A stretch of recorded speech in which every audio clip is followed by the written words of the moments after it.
Kuku Raadios välja öeldud seisukohad ei pea ühtima Kuku Raadio seisukohtadega.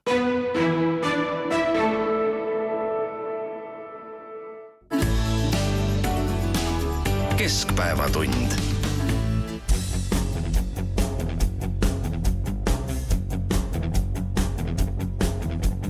Turule haige, värja maa lõin, mõtlemees 10 aastat selle eest ma sain, kuid vangis olin lae, sest olin kõva mees. Mina oli vanglas kõige kõvem mees. Mina oli vanglas kõige kõvem mees. Mina oli vanglas kõige kõvem mees. Kas niisama kõvasi on teistes vanglates? Suitsu ja viina, mul kong oli täis. Vangivalvul linnast mulle uut Toomas käis. Ise tegin samal ajal jõusaalis jõudu. Teistele pättide andsin vastu lõugu. Mina olin vanglas kõige kõvem mees. Mina olin vanglas kõige kõvem mees. Kas niisama kõvasi on teistes vanglates?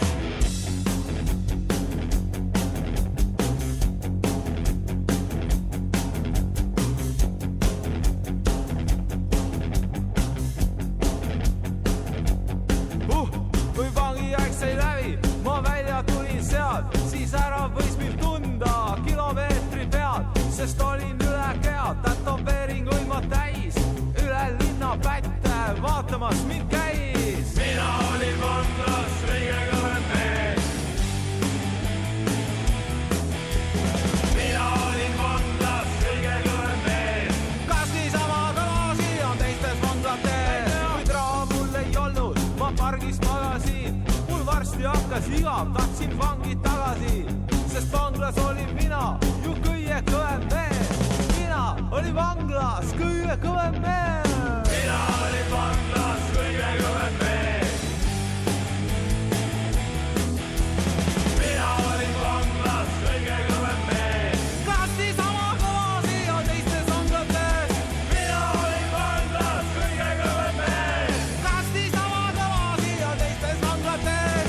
Mina olin vanglas kõige kõvem mees. Kas niisama kõvasi on teistes vanglates? Hommista taliman, talimi banana.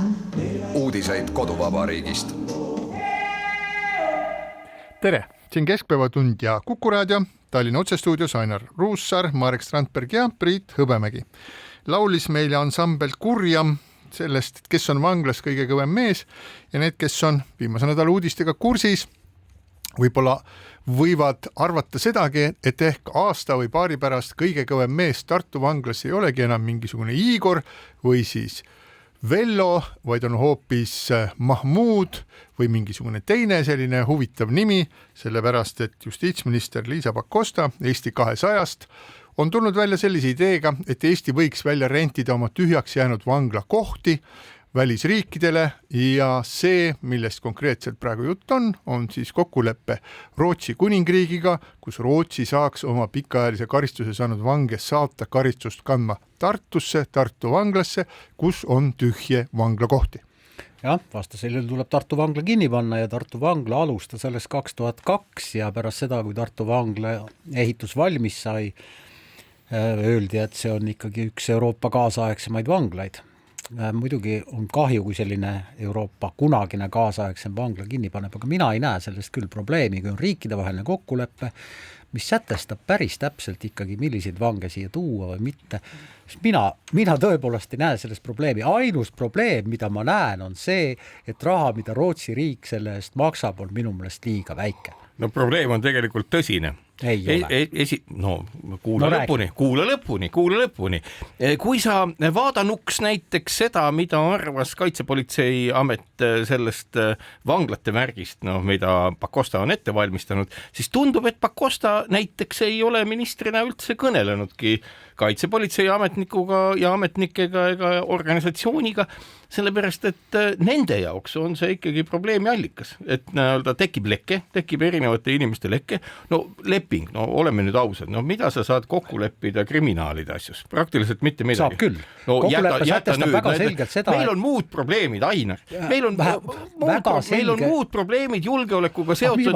Ei, no ära vaidle, ma lihtsalt lõpetan. Suga ei saagi vaielda. No ikka saab, kui argumenti on, aga antud hetkel meie julgeoleku probleem on... Sa ei ole kuulanud argumente, sa ei räägi... Ei, ma räägin lõpuni enda argumendid. Ja meie julgeoleku probleem on tänasel hetkel mitte seotud sellega, kuidas Rootsi vange Tartu vanglas hoida, vaid meie julgeoleku probleem on seotud hoopis muude küsimustega. Absoluutselt, millest sa räägid siis? Aga miks me võtame nad siia ja sina ütled, et oi, et meil on leping, mis kaitseb meid. Leping ei kaitse mitte millegi eest. Tegelikkuses on vanglate ülesehitus ülimalt peen värk. Kuritegelik maailm elab enamuste vangivalvurite ja ka sotsiaalteadlaste teadmisest oluliselt eemal ja teistmoodi ja sellise ütleme, kriminogeense lekke tekitamine oludes, kus meie julgeolekuprobleem ei ole seotud sellega, kuidas Rootsi vange paremini Tartus kinni pidada, vaid hoopis muude asjadega ja siis tekib meil see olukord, oi, meil tuleb Rootsi vange juurde, me saame selle eest $30 miljonit või eurot aastas, meil on vaja vangivalvureid juurde. Ei, meil ei ole vaja vangivalvureid juurde, meil on vaja juurde piirivalvureid, meil on vaja julgeolekutegevust hoopis mujal ja selles mõttes see tegevus, mida Pakosta harrastab, on sõna otseses mõttes ajulage. Sandikopikate eest vangide Eestisse toomine selleks, et põhjendada vangivalvurite edasi tööl olekut, on lihtsalt jabur. Ja kuulaja, ma pean nüüd ütlema, et ma olen kahe asjaga Marek Strandbergiga nõus. Esiteks, raha, mida Rootsi meile maksab, ei ole minu meelest ka märkimisväärselt suur. Aastas natuke üle 30 miljoni euro. Täpselt sama palju maksab üks korralik Vene luure ja luurelennuk, millest paar tükki ukrainlased ka on alla tulistanud ja purustanud. Ja teine, millega ma olen nõus Marek Strandbergiga, on see, et kuritegelik maailm on väga peenike ja väga keeruline värk. Millega ma ei ole nõus, on see, et see kuidagi ohustaks Eesti julgeolekut, kui me toome siia Rootsist kinnipeetavaid, kelle hulka riikide vahelise kokkuleppega näiteks ei saa kuuluda inimesed, kes on süüdi mõistetud organiseeritud kuritegevuse paragrafide järgi. No ja mis siis, et katsu aru saada. Milles see oht on, ma ei saa aru? Oht on väga lihtne. Inimene, kes mõistetakse süüdi mingi muu paragrahvi alusel, oma olemuses ei ole välistatud, et see, mida ta tegelikult harrastanud on tunduvalt teine kui see, mille alusel ta süüdi mõistetud on. Meenutagem, Al Capone tappis inimesi nagu jaksas, aga süüdi mõisteti, vaadake, maksukuriteo eest. Siin karistust kandvad võõrast riigist tulnud vangid, neile kehtivad Eesti seadused, nad istuvad siin vastavalt Eesti seadustele ja ei ole Rootsist tulevad vangid, esimesed välismaised vangid, kes Tartu vanglas istuvad. Praegu on seal siiamaani karistust kandmas ka 3 Bosnia sõjakuritegudest süüdi mõistetud inimesed. 3, aga mitte 600. Ja, aga vaatame natukene laiemalt Euroopast ka ringi, et kui tavaline või ebatavaline see probleem on, millest me siin üldse räägime. Et praeguse hetkega on siis teada nagu sellised olukorrad, kus Ühendkuningriik, ehk siin, mida me vanasti nimetasime siis Suurbritanniaks ja Inglismaaks, on plaaninud vangide saatmist välisriiki, aga ei ole sellega saanud hakkama, sellepärast, et parlamendis on asi jäänud kinni, kuna ette on kerkinud õiguslikud küsimused, järelevalve puudumine ja kulude suurenemine. Et miks seda britid teha tahavad, see on sellepärast, et neil on palju rohkem inimesi, kes peaksid vanglasse minema ja ainult umbes 1000 vaba vangla kohta ja nii nagu siis Briti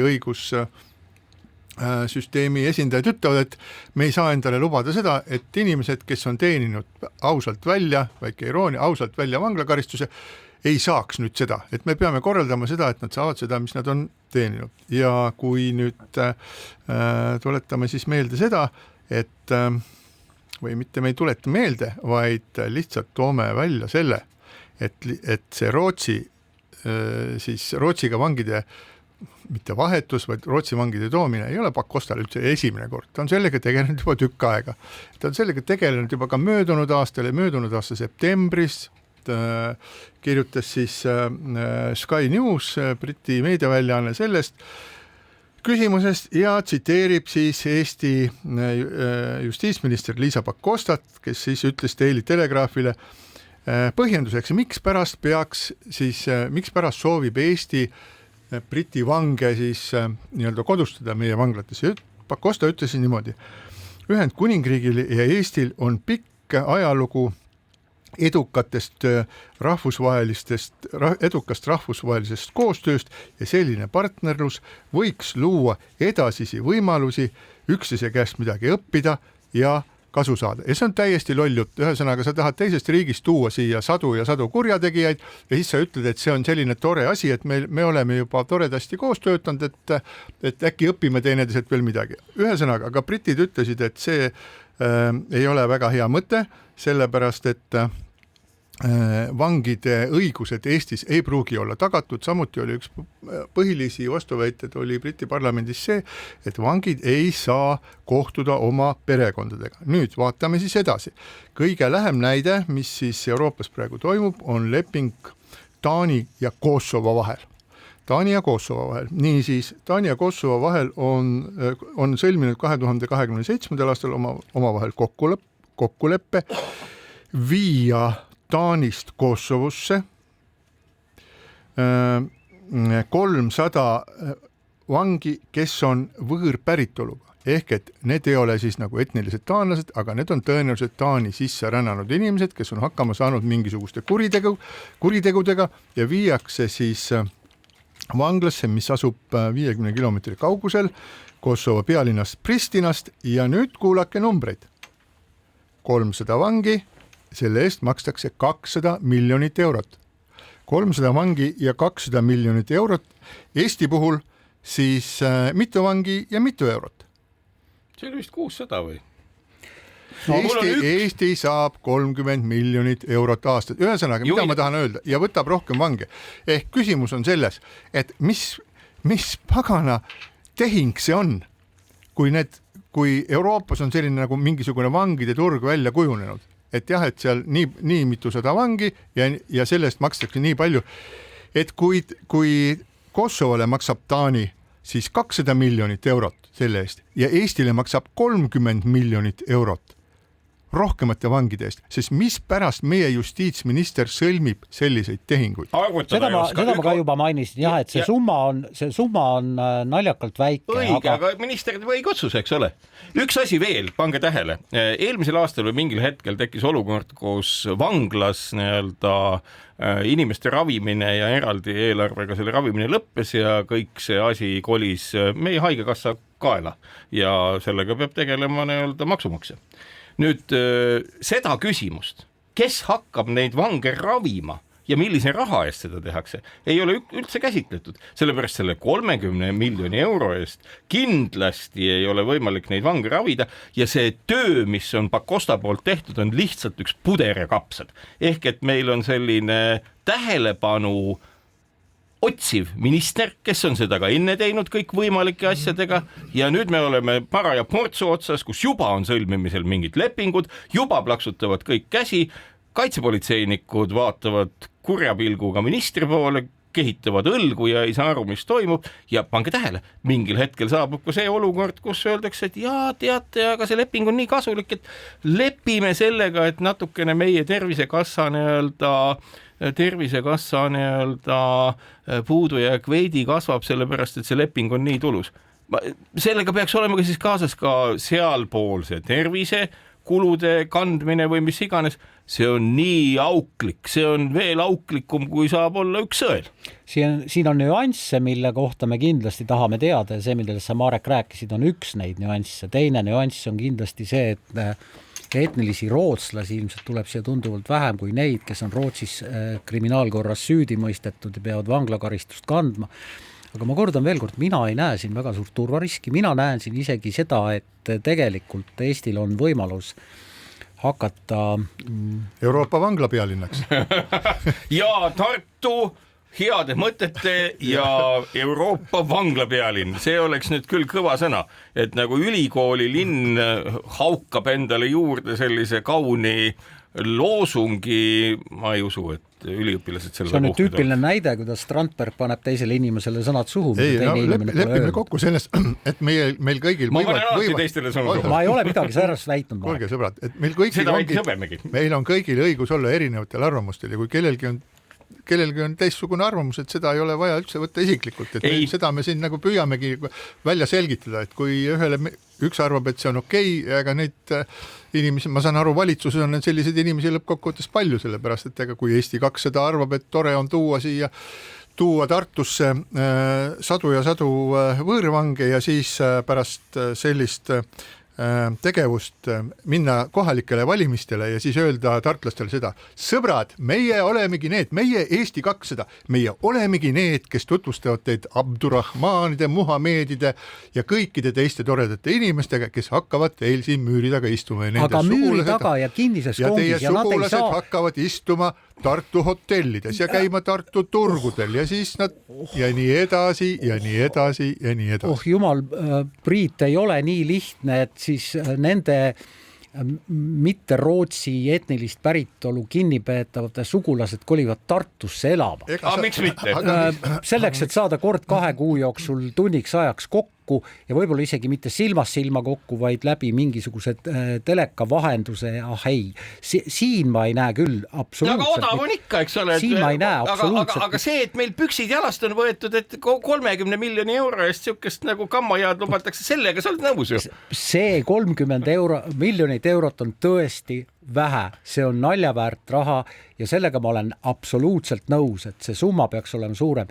Millest ma aru ei saa, on see hirm või see probleem, et Tartu vanglasse tuuakse teisest riigist vange, kes pärast karistuse kandmist ei vabane Tartust, vaid kokkuleppe kohaselt viiakse nad kuu vähemalt enne karistuse lõppu tagasi sellesse riiki, millisest vanglast nad toodi. Kas kaitsepolitsei argumendid... Mina ei näe ka probleeme, et Rootsis tuleb siia Muhamedide sugulasi ja hakkavad Tartus elama. Ma küsin lihtsalt, kas kaitsepolitsei argumendid selle plaani vastu tunduvad sulle tühipaljad ja sisutud? Ei, kindlasti on kaitsepolitseil omad argumendid, aga mina ei näe mingisugust tõsist turvariski Eesti jaoks. Ja ehitusettevõtjad ju saavad ka, kui muhamedlasi on palju, tuleb esimene Eesti mošee Tartu vangla territooriumile, kas nii? See on nagu arusaadav, vaata, aga ühte asja ma tahaks öelda, et kui sa kasutad korduvalt seda sõna, et mina ei näe, siis see nagu ei ole argument. Et me püüame nagu leida erinevaid selliseid nagu argumente, mitte et see mulle tundub või mitte ei tundu, aga millised need argumendid on selle poolt ja vastu. Minu meelest üks argument... Aga millised on vastu argumendid? Sellest me oleme siin rääkinud juba... Tartusse tuleb elama 10 000 kinnipeetavate islami sugulasi ja ehitavad sinna mošee. See ei ole mingi argument. Vastuargument on see, et me ei tea, milline on selle kulu meie tervishoiule, me ei tea, milline on vangide tegelik kommunikatsioon, me ei tea isegi seda, kas need vangid, kes on süüdi mõistetud mitte organiseeritud kuritegevuse all tehtud tööde eest jutumärkides, on organiseeritud kuritegevust harrastanud või mitte. No jah, me ei tea väga paljusid asju ja meil on juba olemas valmiduslepinguks.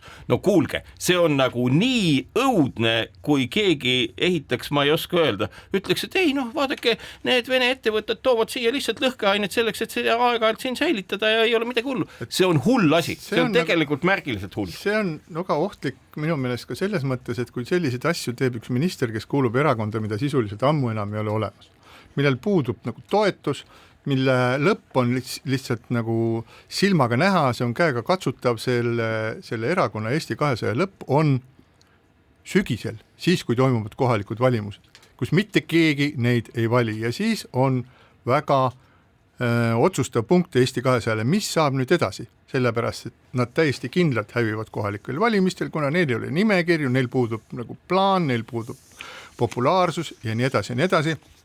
Ja siis pärast seda hakkab vaatama Reformierakond, kes valmistub pärast kohalikke valimisi, hakkab kohe valmistuma järgmisteks Riigikogu valimisteks ja mõtleb, et oot, meil on siin mingisugune selline nagu koostöö või koalitsioonipartner, keda nagu sisuliselt ei ole olemas, et need on nagu varjud seinal.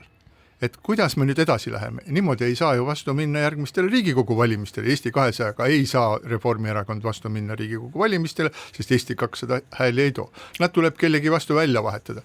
Ja selles mõttes, et kui sellised kummalisi liigutusi teeb erakond, mida sisuliselt ammu enam olemas ei ole, siis see on minu meelest väga ohtlik. Üks asi, millest me tahtsime rääkida, et see on kuritegevuse võrgustumine ja kuritegevuse võrgustumine on selline asi, kus erinevate riikide kurjategijad omavahel seovad sidemeid ja loovad ühiseid mingisuguseid võrgustikke ja me oleme ju üsna palju lugenud siin sellest, kui kõrge kuritegevus on sisse rännanud kodanike hulgas siis Rootsi kuningriigis. Alguses seda meie selline tore liberaalne meedia üritas nagu pikalt nagu kuidagi kõrvale lükata seda asja, et pole midagi, et lihtsalt on. Tänaseks päevaks on ka Rootsi riigis väga selgelt teadvustatud seda, et kuritegevus on täiesti nagu käest kadunud, et sisse rännanud on moodustanud jõugud, nad tegelevad narkokaubandusega, nad juba palkavad ka Soomest endale sellised suurem probleem on Prantsusmaal. Just nimelt ja noori inimesi ja nii edasi. Ja nüüd ma lihtsalt toon ühe sellise nagu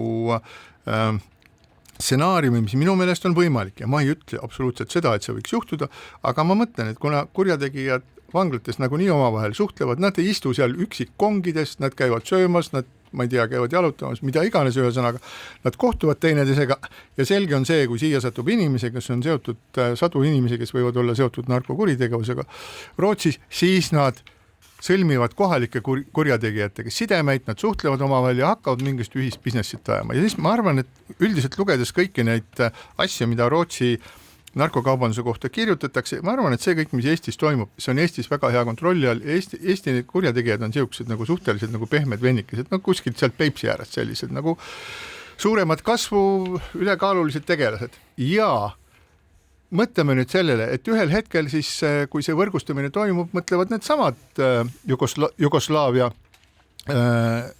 narkoärimehed. Aga need seal Eestis, need on ju täielikult jobud, nad on ju täiesti jobud. Nad ei saa turust aru. Nad ei saa midagi aru. Lööme nad maha ja võtame selle üle ja siis me võime olla, ma arvan, et see on ka reaalne, ühel hetkel me oleme sellises olukorras, kus selliste kohalike kuttide asemel on võtnud Eesti narkoturu üle ülijulmad, mõrvarlikud siis Balkani jõugud ja palun väga tegelema selle probleemiga siis edasi samal ajal, kui meil on piiri taga hambuni relvastatud Venemaa, kes kogu aeg lõgistab relvadega ja kui Ukraina sõda mingisuguse aja pärast nagu ära lõpeb, siis oleme me samal ajal või siis natuke enne või pärast seda uue probleemi eest, sisepoliitilise või sisejulgeoleku probleemi eest. Ma arvan, et seda meile kellelegi pole vaja. Ma arvan, et Liisa Pakosta peaks lõpetama oma ameti justiitsministri kabinetis, see on Eestile lihtsalt nagu ebameeldivalt ohtlik ja need ideed, mis tulevad aktiivse inimese käest, ei sobi tänasesse päeva mitte kuidagi. Sa mainisid Eesti 200, ja Eesti 200 lõppu, et Eesti 200 kongress lõppes paar tundi tagasi ja midagi ei ole teha. Valmistuvad kohalikeks valimisteks, loosung on uue põlvkonna Eesti, nii et vastab tõele, Pakosta teeb ma ei mõelnud seda välja. Ja ei, ma ütlengi, et selles mõttes ongi väga täpne, Pakosta tegevus valmistabki Eestit ette uue põlvkonna tulekuks. Uue välismaa kurjategijate põlvkonna tulekuks. Ja siinkohal väike paus.